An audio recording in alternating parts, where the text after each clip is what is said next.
Chers frères et sœurs, chers amis, je vous salue tous en Jésus-Christ. Je remercie Jessica pour ce beau chant ce matin. Je n'ai que toi dans le ciel.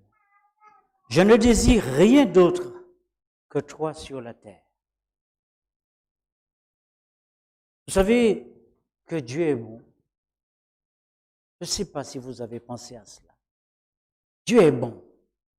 Et nous le remercions ce matin pour sa présence. Je voudrais vous dire à tous, bon sabbat et que Dieu vous bénisse. Ce matin, j'aimerais parler de un sujet qui attire l'attention, un sujet qui accable, un sujet qui condamne. Quel nom dois-je donner à ce sujet? Je ne sais pas. On va l'appeler les menteurs. Les menteurs. Et pour cela, nous irons dans le livre d'Apocalypse 21, versets 7 à 8. Apocalypse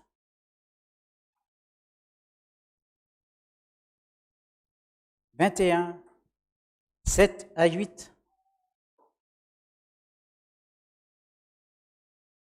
Celui qui vaincra ces choses, je serai son Dieu, il sera mon fils. Mais pour les lâches, les incrédules, les abominables, les meurtriers, les impudiques, les enchanteurs, les idolâtres et tous les menteurs, leur part sera dans l'étang ardent de feu et de souffle, ce qui est la seconde mort. Ce texte, chers amis, est très important. Voici ce que dit la Bible. La Bible nous donne une liste de personnes qui n'entreront pas dans le royaume de Dieu. Les meurtriers, les sorciers, les menteurs. Mais notez quelque chose. Il dit meurtrier. Il dit sorcier. Il dit incrédule. Mais on arrive aux menteurs. Elle dit, tous les menteurs. Qu'est-ce que cela veut dire, un menteur? Un menteur, c'est quelqu'un qui ne dit pas la vérité. Quelqu'un qui ment, qui ne dit pas la vérité. Et pourtant, la Bible va nous démontrer que le menteur n'est pas seulement celui que nous appelons menteur ou qui ne dit pas la vérité, mais la Bible va nous montrer que cette personne a quelque chose d'autre, ou ces personnes ont quelque chose d'autre. Nous lisons 1 Jean 2, verset 4. 1 Jean 2, verset 4.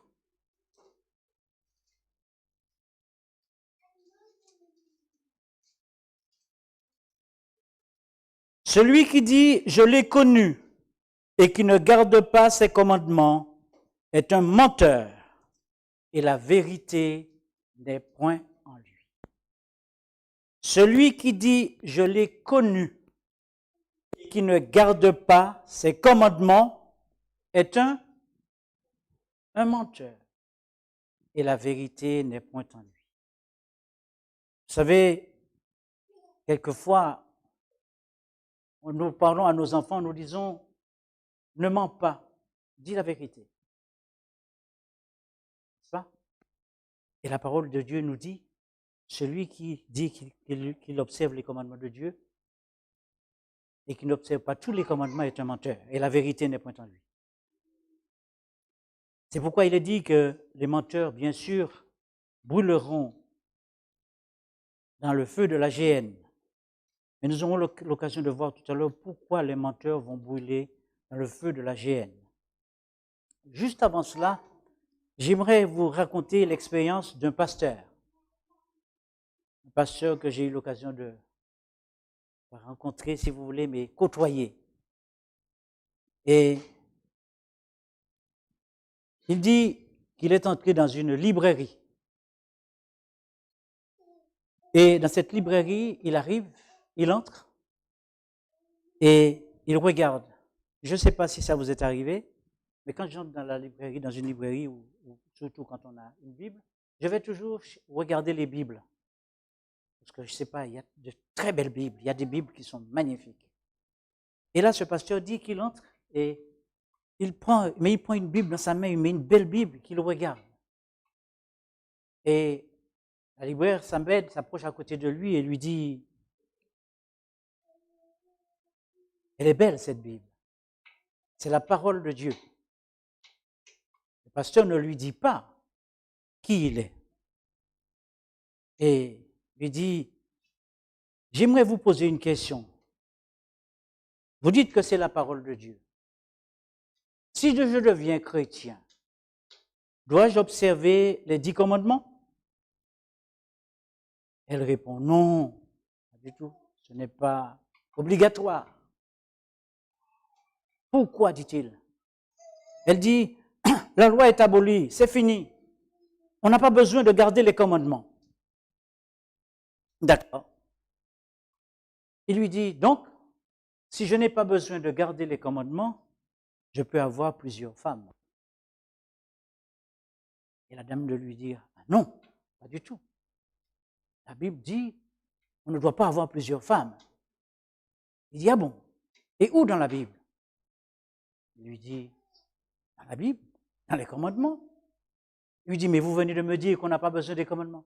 Il dit, bon, enfin, bref, vous comprenez, tout le monde sait qu'il ne faut pas avoir plusieurs femmes. Il continue et il dit, d'accord. Il lui dit alors, je vais vous demander quelque chose. Si je n'ai pas plusieurs femmes, il lui dit, si je viens chez vous, vous êtes chrétienne? Il lui dit, oui, je suis chrétienne. Est-ce que vous allez me baptiser? Ah oui, on va vous baptiser.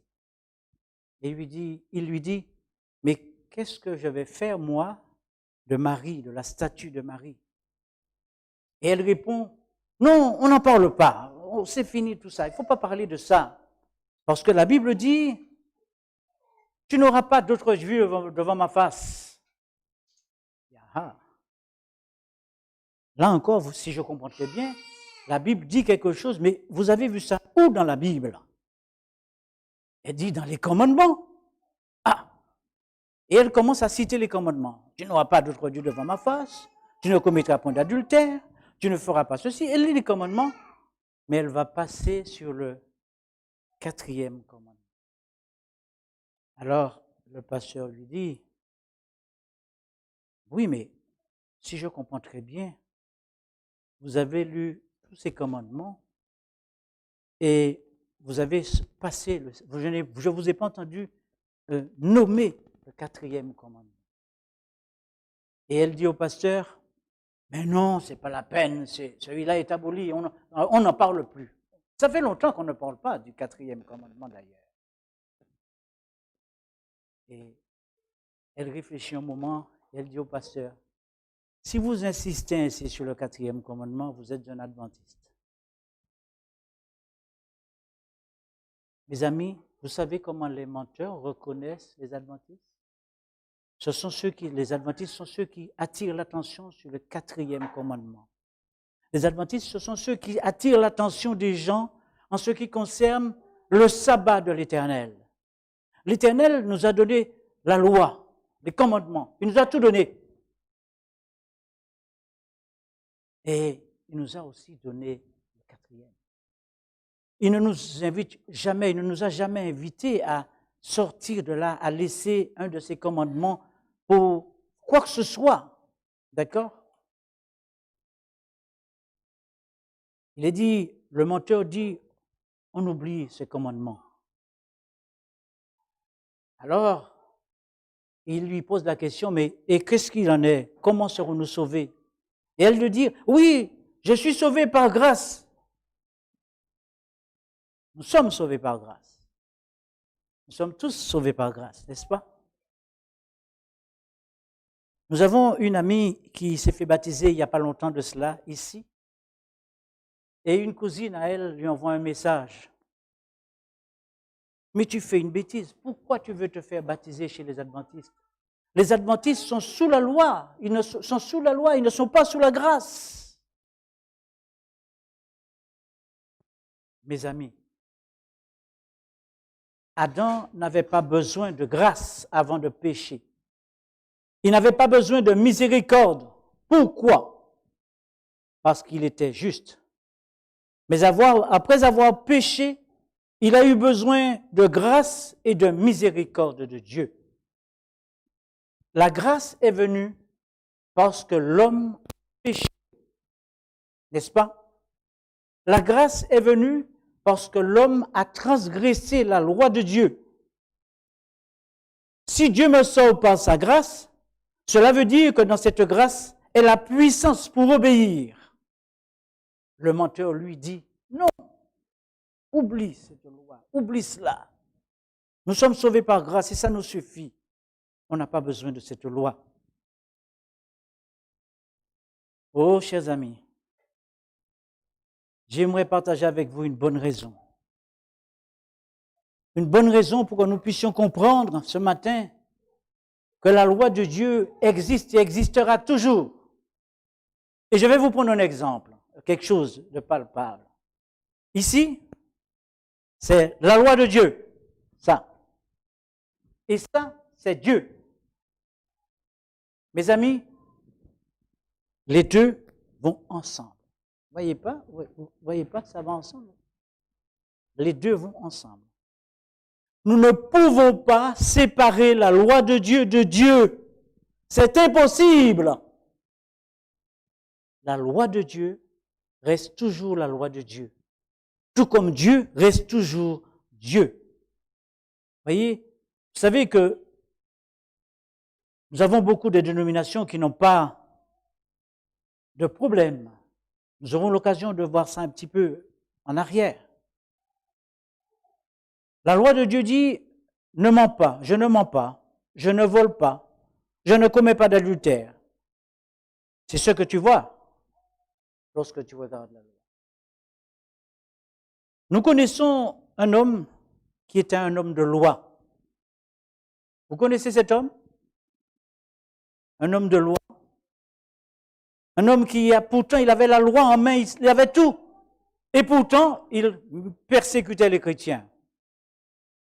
Paul. C'était pas Paul, c'était Saul. Merci frère. Saul. Il s'appelait Saul en ce temps-là. Saul. Voilà Saul qui a la loi. Saul, mes amis, était un homme de loi. Saul connaissait les lois, mais sous le bout des doigts. Il faisait partie des docteurs de la loi. Nous avons deux hommes qui se ressemblent. Ça va vous paraître bizarre. C'est Saul et Nicodème. Saul connaissait la loi, il avait un problème. Nicodème connaissait la loi, il avait un problème. Nicodème, lui, a eu l'occasion d'aller vers Jésus la nuit pour lui poser des questions. Mais Saul, pour lui, c'était la loi et rien d'autre. D'accord? Et hélas, sur le chemin de Damas, donc Paul parle de la loi. Mais sur le chemin de Damas, Dieu a arrêté ce monsieur Saul et va changer son nom. Non seulement Dieu va changer le nom de Saul en Paul, mais Dieu va changer aussi sa façon de voir, sa façon de parler, sa façon de raisonner. Et c'est pour cela que nous lisons souvent dans les livres de Paul, Paul parle de la lettre de la loi. Et il parle ensuite de l'esprit de la loi. Qu'est-ce que ça veut dire?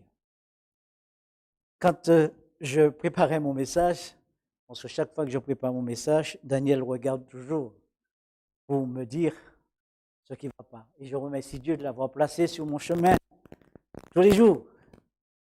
Et elle me dit, je n'ai pas compris cela. Il a fallu que je lui explique que Paul parle de la loi, parce que Paul il parle de la lettre de la loi. C'est-à-dire, la lettre, c'est quelque chose que j'ai devant moi tout le temps. J'ai une lettre, j'ai ça. Je regarde et j'ai la lettre. Mais lorsque Paul a pris conscience que Jésus est venu mourir pour lui sur la croix, lorsque Jésus l'a appelé et qu'il a dit, qui es-tu Seigneur? Et que Jésus lui a dit, je suis Jésus que tu persécutes, Paul a compris qu'il n'y a pas seulement la lettre de la loi, mais il y a aussi l'esprit de la loi. C'est-à-dire, l'Esprit de Dieu, l'Esprit qui anime, d'accord? Celui qui suit la lettre dit, je ne tue pas, je n'ai pas tué personne aujourd'hui.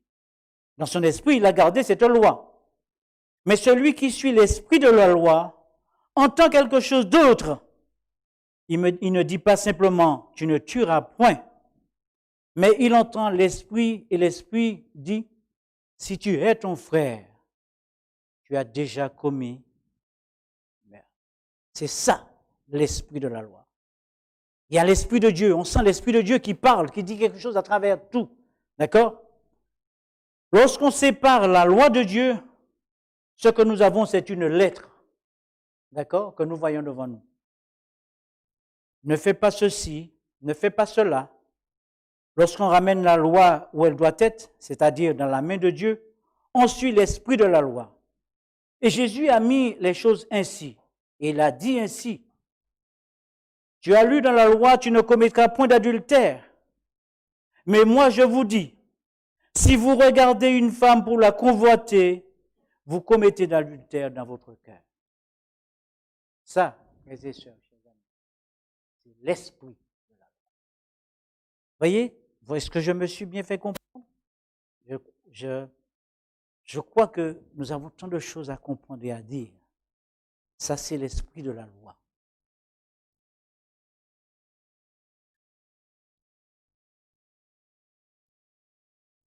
Mais le menteur, lui, dit, oublie la lettre. Et quand il nous dit oublie la lettre, il nous dit, mais oublie aussi l'esprit de la loi. C'est-à-dire, oublie la loi de Dieu et oublie Dieu. Le menteur sépare l'esprit de la loi de Dieu. Faisons attention pour que nous ne puissions pas être des menteurs. Le problème, ce sont les chrétiens seulement qui disent cela. Avez-vous remarqué quelque chose? Les chrétiens sont les seuls à débattre pour savoir s'ils doivent obéir à Dieu ou pas. Les chrétiens sont les seuls. Les musulmans ne se battent pas pour savoir s'ils doivent obéir à Allah. Les Indiens ne se battent pas pour savoir s'ils doivent obéir à Shiva. Les Chinois ne se battent pas pour savoir s'ils doivent obéir à Bouddha. Non. Non. Les autres religions obéissent au Dieu. Sauf les chrétiens. Pourquoi, mes amis, chers frères et sœurs, vous qui m'écoutez, pourquoi les chrétiens sont les seuls à avoir des problèmes pour obéir à la loi de Dieu? Pourquoi? Parce que nous sommes les seuls à avoir un Dieu vivant. Nous sommes les seuls à avoir un Dieu vivant. Tous les autres, allez chercher-les où vous voulez. Lorsque la semaine prochaine, quand vous reviendrez, si je suis là, venez me voir, dites-moi, frère, j'ai trouvé un autre Dieu. Montrez-le-moi. Nous sommes les seuls à avoir un Dieu vivant. Pour bien comprendre cela, mes amis, j'aimerais vous expliquer quelque chose en ce qui concerne la loi de Dieu et la séparation de la loi. Prenons l'exemple du permis de conduire. Ça, on l'a. Lorsque vous préparez votre permis, vous apprenez votre code de la route. Le code de la route, c'est la loi. C'est ce qui nous oblige à tout connaître pour avoir notre permis. Lorsque vous avez votre permis, mes amis, vous n'avez plus besoin du code de la route. C'est vrai ou c'est faux? Ah, c'est faux. On a toujours besoin de son permis et toujours besoin du code de la route. Si aujourd'hui il ne me reste pas beaucoup de points sur mon permis, c'est que j'ai eu l'occasion de la loi. D'accord? J'ai eu l'occasion de séparer mon permis du code de la route.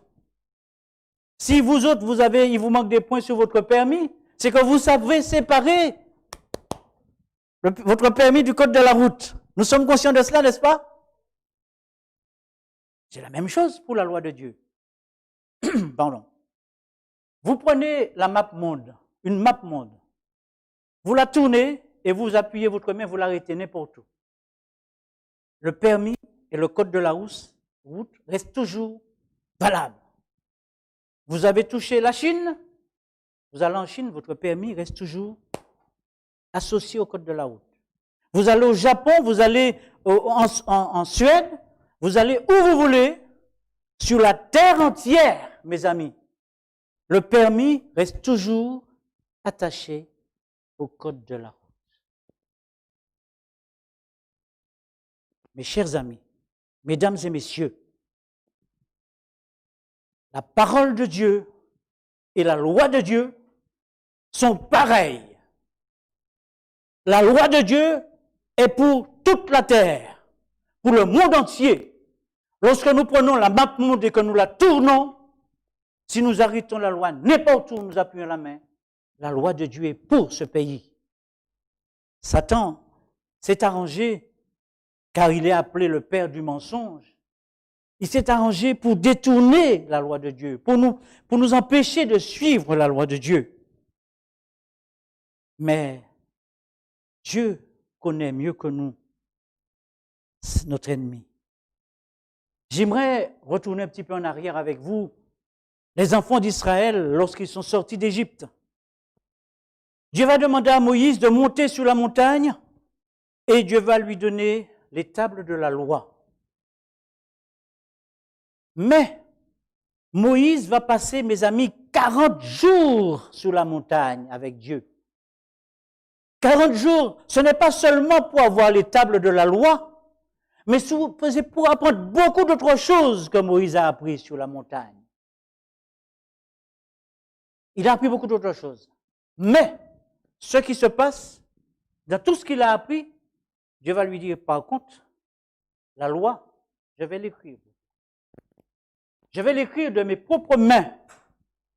Dieu va écrire cette loi de ses propres mains, de ses doigts. Et lorsque Moïse descendra de la montagne et qu'il verra comment le peuple d'Israël s'est corrompu, est en train d'adorer, Moïse, dans son désespoir, dans sa colère, va jeter les tables de pierre. Les 10 commandements, la loi de Dieu. Ça, c'est le travail de l'ennemi. Il a oublié, Moïse, un moment. Moïse a oublié que Dieu venait de lui donner cela. Vous voyez comment l'ennemi agit? Il aurait pu se dire, oui, mais c'est la loi de Dieu, je mets ça de côté, je vais aller voir le peuple, on verra comment ça se passe. Non. La colère. La colère ne vient pas de Dieu, ça vient du diable. Il va jeter ses tables de pierre. Et là, quelque temps plus tard, Dieu va lui demander de refaire ses tables. C'est-à-dire, oui, tu avais vu le modèle que tu avais en main. Oui, Seigneur. Refais le modèle. Moïse, tu as connu ce qui était écrit sur les tables. Oui, Seigneur. Tu vas les écrire. Oui, Seigneur. Personne ne me dit rien. Personne ne me dit que ce n'est pas vrai. Non. Dieu lui dit, tu vas préparer les tables de pierre. Mais tu vas remonter sur la montagne. Et je les écrirai moi-même. Pourquoi? Simplement parce que Dieu connaît le père du mensonge. Si Moïse avait écrit les lois, Satan serait arrivé et aurait dit aux gens, vous êtes sûr que c'est Dieu qui a dit ça? C'est peut-être Moïse qui a ajouté ça. Dieu connaît l'adversaire. Dieu dit, non, tu monteras. Et avec ses mains, Dieu a écrit les 10 commandements. N'est-ce pas? Pourquoi Dieu insiste à les écrire lui-même? Parce qu'il connaît l'ennemi. Et aujourd'hui, nous, en tant que pauvres mortels, nous nous sentons capables de séparer la loi de Dieu de Dieu. Non, c'est inadmissible. Ce n'est pas possible. Dieu donne. Dieu l'a créé, Dieu sait. Car, je me répète, Moïse avait appris beaucoup d'autres choses sur la montagne. N'oublions pas cela. Moïse a fait 40 jours. Je vais vous donner un exemple. Moïse a fait 40 jours. Pendant les 40 jours, Dieu a montré à Moïse le sanctuaire sur la montagne. Dieu lui dit, tu feras selon ce que je t'ai montré. Pendant 40 jours, Dieu a donné à Moïse les livres de la Genèse, le Pentateuque, Genèse, Exode, Lévitique. Non. Toutes ces choses, Moïse les a eues. Dieu ne les a pas écrites pour Moïse. Il les avait dans sa tête. Dieu l'avait inculqué à Moïse, tout comme il avait inculqué la loi. Mais pour ce qui concerne sa loi, Dieu dit non, tu reviendras et je les écrirai moi. Dans le jardin d'Éden, lorsque le prince, le père du mensonge arrive, il va dire à Adam et à Ève, Dieu a-t-il réellement dit que vous ne mangerez pas de l'arbre de la connaissance du bien et du mal? Dieu a-t-il réellement dit cela? Vous voyez comment agit le menteur, le prince des menteurs? Dieu, il met tout de suite en nous le doute. Dieu a-t-il réellement dit cela? Dieu le connaissant s'est arrangé pour que la loi reste ce qu'est la loi. Nous ne pouvons pas. Le seul moyen d'observer l'esprit de la loi, c'est de garder les yeux fixés sur Jésus. Jésus dit, quand il était ici-bas, le ciel et la terre passeront, mais il ne disparaîtra de la loi un seul iota ou un seul trait de lettre jusqu'à ce que tout soit accompli. N'est-ce pas magnifique, mes amis? Je pense, j'étudiais dernièrement avec une personne et lorsque j'ai expliqué cela à la personne m'a dit, mais le iota, c'est quoi l'iota? Vous savez ce que c'est l'iota? Le petit point sur le i. Le petit point sur le i. Vous vous rendez compte? Rien ce point-là ne disparaîtra pas de la loi. Et nous nous sentons aujourd'hui capables de dire que la loi de Dieu est abolie? Nous nous sentons capables aujourd'hui de dire que ce n'est pas la peine d'observer le 4e commandement? Oh! Il est temps que nous puissions prendre conscience que Dieu nous aime. Dieu est amour. Dieu nous a donné cette loi pour notre bien à tous. Dieu dit, je marcherai au milieu de vous. Mais pour que Dieu puisse marcher au milieu de nous, mes amis, il nous faut observer sa loi. Mais qu'y a-t-il de si compliqué en cela pour observer la loi de Dieu? Est-ce si difficile? Non. Puisque Dieu disait aux enfants d'Israël et disait à Moïse, tu leur inculqueras cette loi et tu leur demanderas de mettre ça dans leur tête, simplement. Dans leur tête, simplement apprendre cela. N'est-ce pas? Rien que ça, c'est tout. C'est-à-dire, je l'apprends, je le connais bien, et lorsque j'arrive en quelque part où l'ennemi s'approchera de moi pour me tenter en quelque part, je pourrais dire, oh mon Dieu, merci, je connais ta loi. Je peux me retirer. Jésus-Christ a même dit, je suis venu vous, non pas pour vous condamner, mais il dit, je suis venu pour vous sauver. Si nous avons l'esprit de Christ et que nous voyons qu'un frère va à l'encontre de la loi de Dieu, comme nous avons l'esprit de Christ, on n'écrase pas ce frère, non.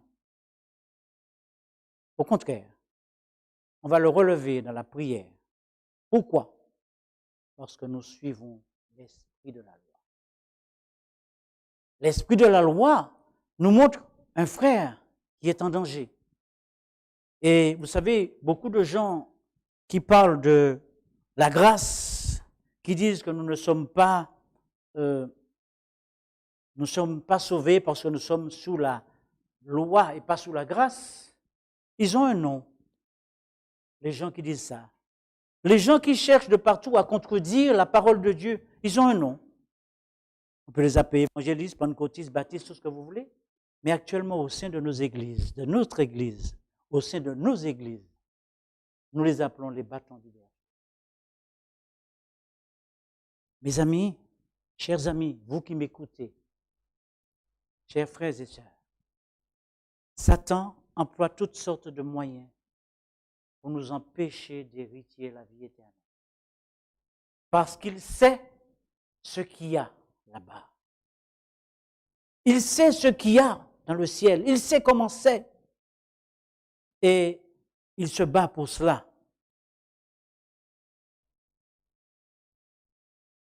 Nous avons parlé de Paul. Et Paul, avec l'esprit de la loi, dit ce que nous trouvons dans Romains 7, verset 12. Romains 7, verset 12. Paul dit, la loi est sainte parce que Dieu est saint. Paul dit, la loi est juste parce que Dieu est juste. Paul dit, la loi est bonne parce que Dieu est bon. N'est-ce pas magnifique de savoir que nous avons un Dieu merveilleux, un Dieu qui nous aime, un Dieu qui fait tout pour nous aider à hériter la vie éternelle. Un Dieu qui nous connaît mieux que nous-mêmes. N'oublions pas que nous avons dit une chose. Ne l'oublions jamais. Je dis bien jamais, comme jamais ne s'écrit jamais sans S. Nous avons besoin de la loi de Dieu. Nous ne sommes pas aptes à faire disparaître cette loi. Nous ne sommes pas aptes à séparer cette loi de Dieu lui-même. N'oubliez jamais le permis de conduire. Vous ne pouvez pas séparer le permis de conduire du code de la route. Vous ne pouvez pas non plus séparer la loi de Dieu. Ils vont ensemble. Si nous disons que nous aimons Dieu, nous devons aimer sa loi. Si nous disons que nous aimons la loi de Dieu, nous devons aimer Dieu. Les deux vont de pair. Tout ce que nous pouvons dire au sujet de Dieu, nous devons le dire au sujet de la loi. Et Joël nous a lu ce texte de Romains 3, verset 31. J'aimerais que nous puissions le lire, ce texte de Romains 3, 31.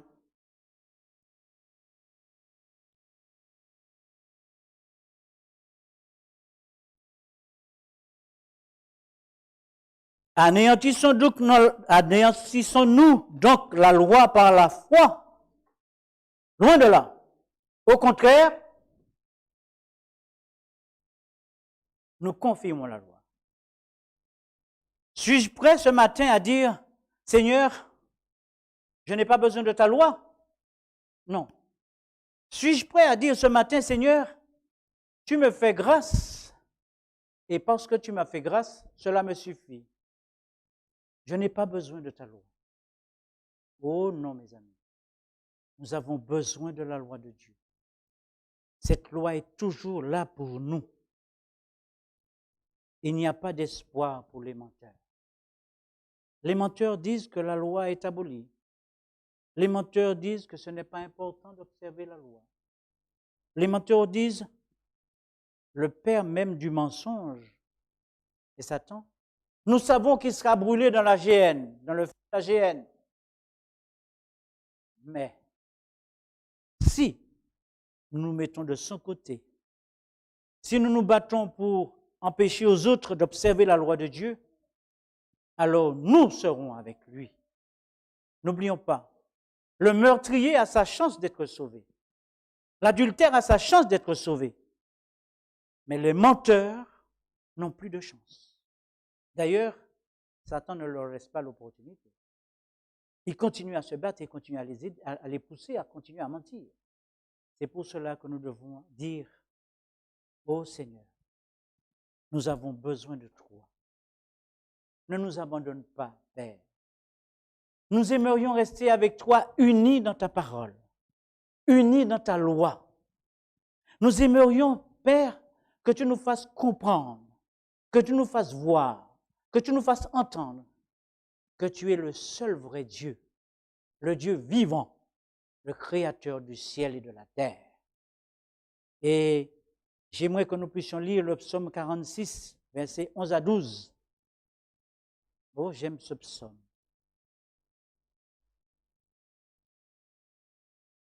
Le psaume 46, versets 11 à 12. Arrêtez et sachez que je suis Dieu. Je domine sur les nations, je domine sur la terre. L'Éternel des armées est avec nous. Le Dieu de Jacob est pour nous une haute retraite. N'est-ce pas magnifique de savoir qu'en tant que chrétien, qu'être humain, bien que le péché est venu s'installer chez nous. Nous avons besoin, c'est vrai, de la grâce, mais nous avons besoin de la loi.